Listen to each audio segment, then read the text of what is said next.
Winner. It's goal! Celtic has scored!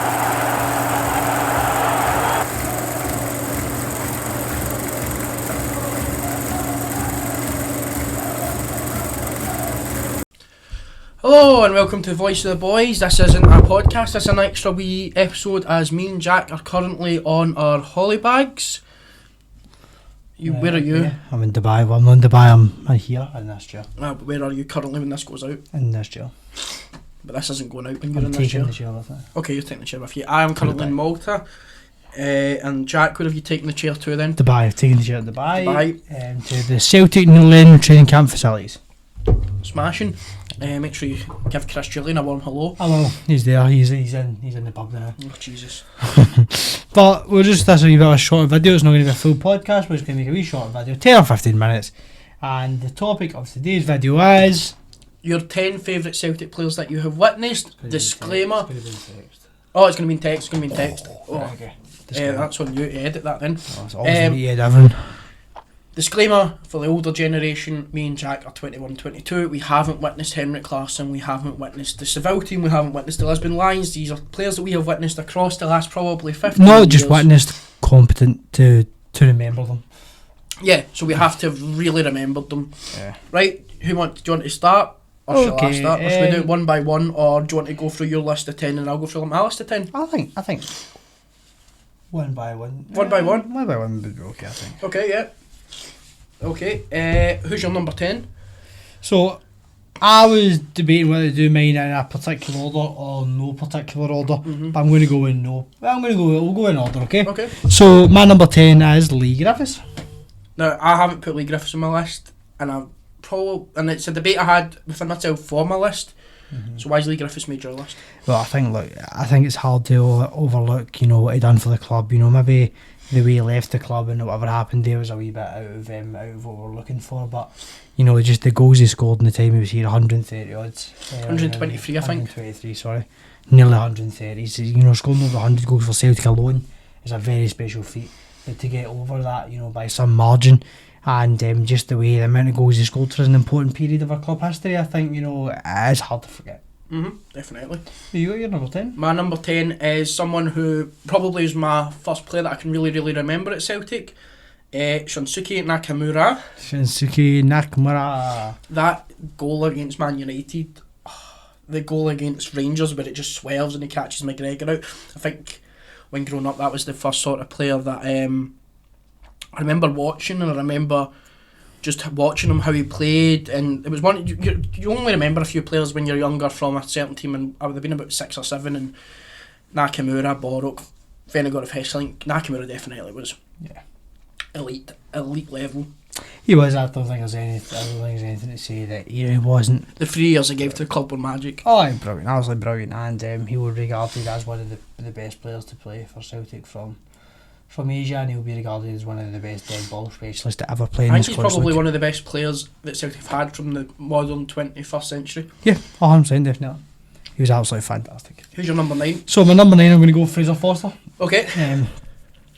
I think Fraser Forster's the best goalkeeper we've seen at Celtic in our competent history. I know a lot of people will be shouting Arthur Boric at the camera, but I think Fraser Forster, the saves he made in the Barcelona game, the cup final, there's many games we could name, big saves he's pulled off. He's a big guy, the way he'd get down to the balls, down to his post, brilliant saves. Obviously coming off his line was a wee bit dodgy, but apart from that, I think he was an all-round solid goalkeeper, and I don't think you can really have any doubts about why he's on this list. He offered a lot to Celtic, and I know the way he left probably wasn't the best, but when he was here, the times he gave us were brilliant. Number 9 for me, Moussa, the Moose. It was a real debate between him and Griffiths, but I think the way that Griffiths kind of left the club was worse than Dembele. Obviously, I think Griffiths kind of knew what side he's bread buttered with the club, but Dembele, I think we've seen when he left, as much as we thought we'd have done a bit more, except going to Saudi Arabia, I think just the goals against Rangers, the goals in the Champions League, there's that sort of level with Dembele, and that is probably the first top striker that I can remember witnessing at Celtic. I think Edouard and Kyogo are all the debate for the top, who's the best since Larsson, but Dembele is definitely the first top striker that I remember witnessing at Celtic. I would say Edouard the best since Larsson. It's a debate. I don't think he was anywhere near Dembele. I think it's Dembele or Kyogo, but it's definitely Edouard's He could be up definitely in the there, debate. okay, he could be up there. With my number 8, I'm going to go with none other than the man who scored that goal in 2012, Victor Wanyama. Look, to the reason why he's here, I don't think there's any really reason why he shouldn't be here. He was solid, he was enthusiastic, he held down that position pretty well. He loves spaghetti. He loves spaghetti. He loves spaghetti, he played well. You know, he carried himself really well, and he's worked as an agent to help many players move to Celtic in recent times. Alistair Johnston. So we'll take it, you know, we have to have him in there. He goes in there. My number 8 is probably one of the players that, from when I started falling in love with Celtic and understanding what Celtic meant to so many people, was one of the first players that I can really remember talking and grasping with, Chris Commons. I remember being a kid and things like that, and just watching his movement on the ball and how he could strike a ball and things like that. I remember Manty taking me out and saying, do you want the top or whatever, and I got the top, and I said I wanted Commons in the back. She's like, who on earth's Chris Commons? Never heard of it. Do you know what your own name? And then we went back to the house, and she went in my room and a massive Chris Commons poster above my bed, and obviously at that point I was sharing the room with my younger brother, so it's like he had his side and my side was all green and Chris Commons is just above my bed. So no, Chris Commons for me was magic. We love you, Chris, if you're listening. Please send a signed picture to Chris. I've already got one. Yeah, but personally signed to Chris. Love you. Love you. Chris. To Chris, love you, Chris. Chris with a K and Chris with a CH for me. Yeah, brilliant. Absolutely brilliant. Now we're down to number 7. So in my number 7 spot, I found it a wee bit harder now as I get down to these players, you know, choosing where they would all go in the list. But I'm having to put Craig Gordon. Now, the second goalkeeper that comes out in the list, Craig Gordon, who was in your top 3 when we done this, just quickly. Yeah, but I was just at the time I was under pressure. Alright, I was under pressure at the time, so now I've had a bit more time to think about it. I do love Craig Gordon, but on reflection, looking at the other guys that are on this list, I found it hard to put him above them. On my, you know, favourite 10 Celtic players, and I'm not just rating them as I like them in a personal connection. I'm rating them in what they done for the club and what they gave. And I think some of the other guys, like they didn't give as much time maybe, but what they gave to the club while they were here, you know, helped us a lot more. But I think Craig Gordon's well deserving that spot. The picture of him, he's on his knees as we score and his hands up in the air. Brilliant. My number 7 is PC Lustig. PC Lustig. I think Lustig was just, as someone that we witnessed for 9-10 years at the club, is just someone that just screamed what the club was all about. He was obviously at the start, he was a Sweden international, he was a high technical player, and then his legs kind of gave up, but he still had the same passion and things like that. I remember saying in one of the podcasts that Scott Brown for me isn't the best technically gifted, but I can understand why he started against Rangers. The exact same with Lustig. Not the best technically gifted, but it has to be in my team against Rangers, because he has to have that fight with him. Well, the heart he gave you, the heart he gave you, the fight he gave you was unreal. So Lustig, absolutely. Some of the goals as well were hilarious. When the goal against Lincoln Red Imps, I always remember the equaliser. He scored one against Motherwell, and he just kind of looked about because it was an unreal diving header. He couldn't believe he'd scored it, but it was just Lustig. Who's your number 6? So number 6, it pains me to put him this high, but the rest of the guys are just so good. Is Samaras. I just love him. I love Samaras. You know, I remember watching Samaras when I was younger and stuff like that. And I just got my season ticket, and I don't know what it was. I don't know what it was about him, but I just wanted to be Samaras. Well, these guys with me. So that might be Samaras. Long way going. Big long way going. I love I don't know, about a toned Greek god. I don't know what Samaras is now. Wonder what he's doing. I know he's out. I think he's a part of a board in Greece. I know he's not playing football. No, I think he's a part of a board though. It begins with Zaragoza or something. He's a part of their board or something. Spain. No, something. I know. Yeah, okay, well, whatever he is, you know, whatever he's doing, good on you, Samaras. But I thought he'd just be chilling on the beach, smoking a big cigar. Number 6 for me, French Eddie. I think Edouard was just one of these guys I absolutely loved. Edouard could have been criminal and I still would have found a defence from someone else who was unfortunate not to be in my 10 at all. El Yunusi. The pair of them could have been absolutely woeful one game and I'd still find a way to defend them. Edouard. Same way you treat Rio Haddad. A wee bit. Edouard is absolutely just magic. The ball at his feet, the sort of finesse, the touch, the sort of prowess with the ball. I just loved watching him at times kind of drive. He was one of these players who could play 90 minutes, and for 70 minutes he wouldn't be in the game, and that 20 minutes of magic. It was that game, the last away win we had before Ange. We were away to St Johnstone and we won 2-1, and he wasn't in the game at all, and he just got us the 2 goals, and I remember going at the end of the game going, he's away. Yeah. He's done. Like what he gave to the club when he was here was nothing short of brilliant. The goals in Europe against teams like AC Milan. He was always going to look for his mouth to. Oh, absolutely. But just how you go with it, eh? We are now down to number 5, I believe, and at my number 5, Virgil van Dijk. Virgil van Dijk, number 5. Strolled up, Rolls Royce, as everybody describes him. Scoring free kicks, defending, running, slide tackling. All the stuff you'd expect a footballer to do, but at the standard of the Champions League final where he's played. You know, he's one of these guys who you watched, and he wasn't as polished as he was when he played at Liverpool. Do you think we got him for £2 million? That is, but we sold him only for 12. It's Southampton robbed us with a mask. I think, but as well, him down in tools didn't help. But the £2 million to 12's big for us then. But imagine we had him now. I always remembered it was like Ayer had done it. Remember Ayer had picked the ball up, and I remember going, "Oh, it's Van Dijk's cousin," because he could use Ayer used to be able to drive it, but there's no comparison what Van Dijk went on to achieve. And now we're looking with Naroski. He looks like he wants to try and drive with the ball a couple of times and stuff, and play some passes out from the back. So look, we hope to move on and see how that goes. My number 5, Scott Brown. Scott Brown. For me, just Scott Brown as Celtic. For me, whenever I think of Celtic, Scott Brown. Probably, if you were to say to me, name your all-time Celtic 11, Scott Brown's in it every week. Scott Brown, that goal against Rangers where he does the Brunei, just whenever I think of Brunei, I remember him just with a cup, just holding a cup, 9 years in a row of it, just holding a trophy at the end of every single season.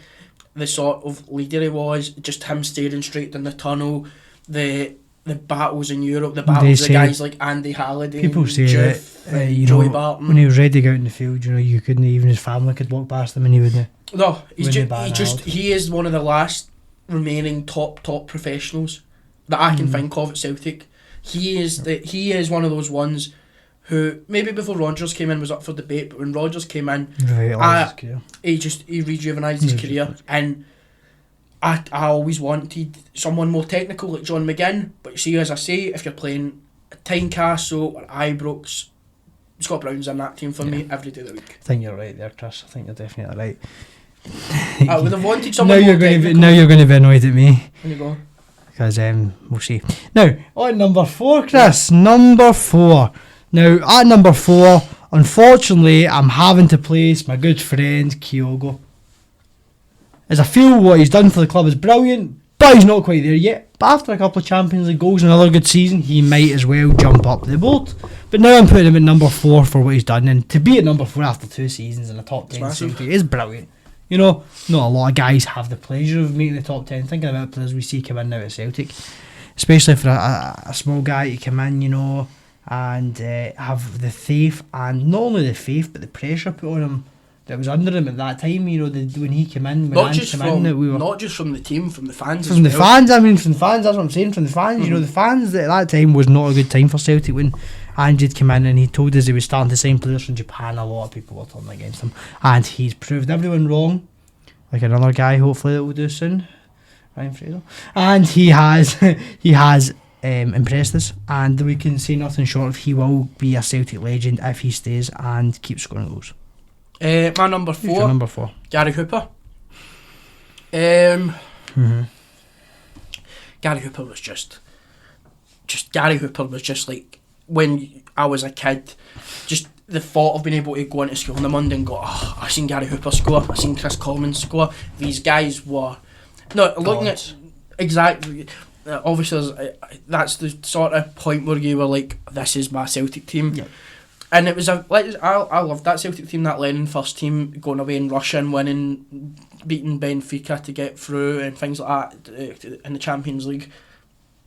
For me, that was an average Celtic team who overachieved in Europe. I could be hunted for it. The only 2 or 3 class players in that Celtic team that I would put are Wanyama, Fraser Forster and Gary Hooper.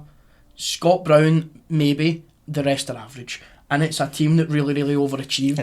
I must admit, I do agree with you there. Because it really overachieved. I don't know if you would get 100 for that. I think people might be in agreement, and unless they're looking back and that was the best time in Celtic's history. But no, I think the team overachieved, and if you were to play probably Celtic now against that Celtic team, everyone in form, I think that the Celtic team now would win. But that I remember just that being in love with a guy like Gary Hooper, just in him and Chris Commons and Stokes and Samaras and just. Well, my number 3 is Gary Hooper, so there you go. I've talked about Gary Hooper. Gary Hooper's my number 3, so. He was just that good. He was that good. I just wish he'd stayed. I wish he hadn't went to Norwich. I know. That sort of lure of trying to play for England will always try to hurt play him. for England, and just people not appreciating the Scottish League and stuff like that. So I was going to take people elsewhere. There's only been one player that I can think of us watching Celtic who's played for England when he was at Celtic. Fraser Forster. Fraser Forster. And it was a friendly game. Yeah, again, I think it was Roy Hodgson or Sam Allardyce. It was one of the two. It's Roy Hodgson, I think.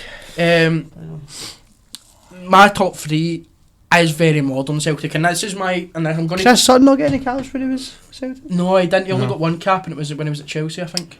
He only ever got one cap for England. That my top 3 is very biased now at the Celtic team, and the only reason is because now I'll quickly run over it. When Ange left, now for me, Ange's football was the best football for 2 years. We came out of lockdown. We were all at Celtic. We were all depressed. The team was written off. That's tough. We were told off Hugh Keevins, we're going to finish 3rd.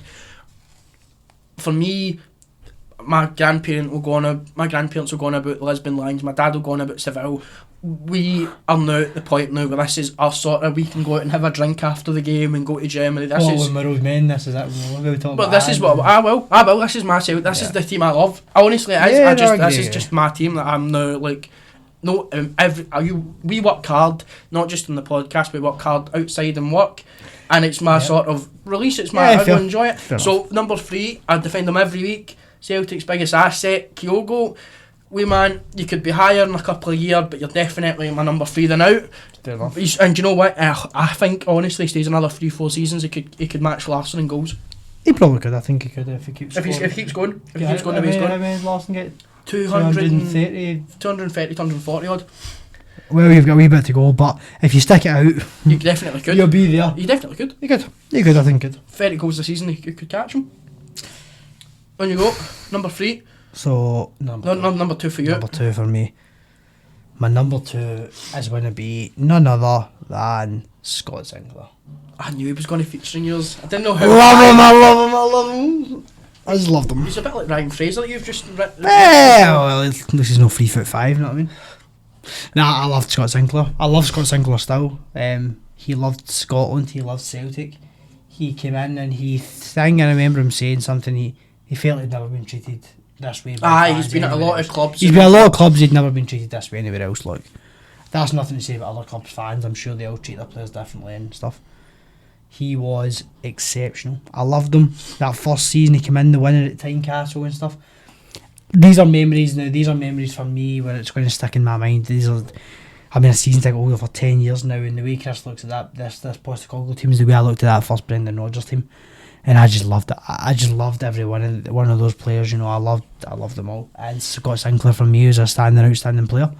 He got found out a bit in the later seasons. Teams kind of defended him, put 2 players in him, stopped him. That breakthrough season was unreal. But that breakthrough season for me personally, as I say, we didn't get to witness these guys that you all love and adore.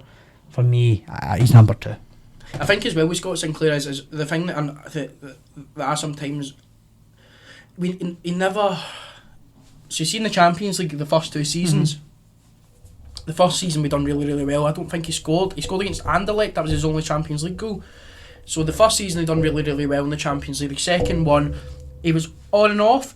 He got hooked at half time against Bayern Munich and things like that. And then the third one, the Europa League, that's where I remember Scott Sinclair and I go, right, this is now your level. You're either going to thrive or you're going to crash and burn. And I think in that one it was very split. You got the winner away at Rosenborg and things like that.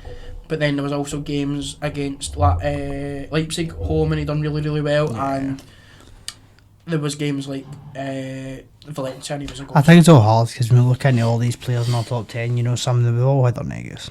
they've all done stuff and they've said stuff and they've maybe left the club ways and stuff like that. And you know, if we looked at them all, we'd be like, you know, some of that's just. But I think Scott Sinclair was left from Lennon really poorly. He was kicked out the door a wee bit. He was training with the reserves. He was good training reserves. But the fun thing about him is he's never said a bad word. No, he's never said a bad word about Celtic. And his missus. He got treated really badly with that. Yeah, Helen Flanagan treated him really badly. She said she also loves Scotland. I think they stayed a wee bit longer. I don't know what happened, but I think he was a bit treated badly by Helen, and he still came and gave us a good turn. My number 2, I'm surprised he's not been on your list unless he's your number 1, Callum McGregor. Callum McGregor, for me, I remember Callum McGregor was playing in that Brendan Rodgers team and having debates with guys we were at school with. This is Callum McGregor's brilliant. He works hard, he doesn't stop running, he's got a drive, he can play him anywhere. He was playing left mid, left back, centre mid, cam, CDM. I remember getting hunted off one of the guys. And now I've seen him after school and things like that, and since obviously we left school and things like that, Cal McGregor is now captain. He's you can't take him at the team. And he was like, "Oh, you're right about Cal McGregor, by the way." Cal McGregor, I remember watching. Chris scouted Cal McGregor. No, not scouted. No, I agree. You know, before everyone else was on to Cal McGregor, Chris was a lover of Cal McGregor. I have loved Cal McGregor since that Ronnie Dyler. I remember people saying, "Why is he playing over Commons?" I was like, because he's eager. That Ronnie Dyler Champions League tried to get into it. He scored about every game and then he just phased out and he came back in. Cal McGregor, as soon as I seen him, I knew he was going to. Who was he? He was in Notts County. He went to Notts County. And then that was Lennon's last year. He put him on to Notts County, and then when Dyler came in, Jack Grealish. Yeah, and then when Dyler came in, Dyler featured him for a bit, and then he broke in and out. For me, Cal McGregor has been an absolute brilliant watch, and not just the development of him further up the park. He's played striker for us. Going back, playing left back, CDM, cam, he's been brilliant to watch. So my question to you is, we could probably guess my number 1 if you've watched it. Who's your number 1? No, my number 1 in fact is not Cal McGregor. Who is it? It's not the Portuguese guy. That's mine. It's not Hudson Edward. Who is it? It's Moussa Dembele. I've not mentioned Moussa Dembele yet. Yeah. For me, it's Moussa Dembele. Overhead kick against Man City. Hat-trick against people that we do not like. Many goals. Such a player. I think he's the best striker I've seen. Obviously I've seen a lot of great strikers, European. The best striker I've seen at Celtic, I think. Kyogo's obviously equally as good, but wait now. For me, Moussa Dembele is better than Kyogo. No. Look, for me, Moussa Dembele was exceptional. He was young when he came in. He was 19 or 20, 19 or 20. He'd come in from Fulham for £500,000, I think it was, or something. Right? Nobody expected anything from this guy. And Lee Griffiths says it in the podcast himself. He says he was ready to play Rangers on the weekend in Barcelona midweek, and he picked up a calf injury. And the game he came out, Moussa Dembele comes in and scores a perfect hat-trick. And from that point on, there was basically no getting him out of the team. He was scoring every sort of goal, every sort of way. He was crazy eyes when he'd hit the ball. Crazy eyes. He'd highlights. He was exceptional, and I loved him. If we're going in quality, this list isn't exactly ranked on Harmstead. No, this is our favourite and people we love to watch. I've put Lustig above Dembele for favourite. And for me, Moussa Dembele, I don't know, I just love him. I had him in the back of the dark green 50th anniversary of Lisbon Lions top. You had Sinclair, I think. That's Sinclair. And that's just that for me. I can't say anything else. I'm sorry. It's an oversight leaving Callum McGregor out and stuff like that. But the guys that I've mentioned in this list, for me, I just love them for some reason.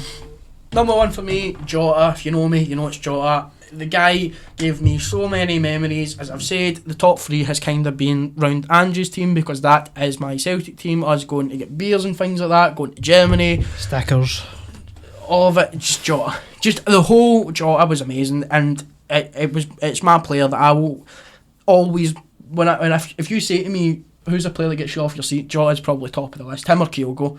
I guarantee you he's correct, but I guarantee you, see in another couple of years, because I can see exciting things coming to Celtic with somebody in who Chris will love more than Jota. Nah, I can't. Never. No, genuinely. Callum McGregor was always top. Callum McGregor for me was always top, and I always loved Callum McGregor, and you remember that from school.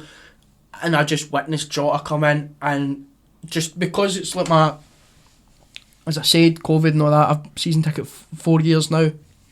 That nah, that was just Fair enough. magic. That's fair. That was just, and it's not that. It's the sort of level that he would be frustrating. He would frustrate me. Big guy that sits next to me at Celtic Park, Big Craig, he'll know that we have a many argument about Jota and Abada and things like that, and he prefers Abada. But for me, Jota it would be hilarious. He would frustrate the pair of us, and then I would turn, he's doing alright, and then he would score and I'd go, told you. Jota was one of these guys who just embodied Celtic. He loved it for the 2 years. I don't blame him for going to Saudi Arabia to get the 200 grand a week. I think he is someone that I'll always remember from that Ange era is Jota, Kyogo, Callum McGregor, Carter Vickers. That's the four, and that's why. And in fact, the Carter Vickers in another team shows how strong some of these players have been. Exactly, and how long and how loyal some of these guys have been. There's been a long debate, but it's been a long debate. I think we're 25 minutes now for the video. I think we'll call it here. We'll call it. We'd want to keep it because it'll end up as long as a podcast if we keep talking. But thanks again, guys. We're on our holidays. This is just something to keep you going, and we'll see you when the football's back. I believe there's the giveaway. The giveaway will still be going on. If you can go to the video on TikTok and please like it. Thank you very much. Enjoy. Hail, hail. And enjoy your holidays. Hail, hail.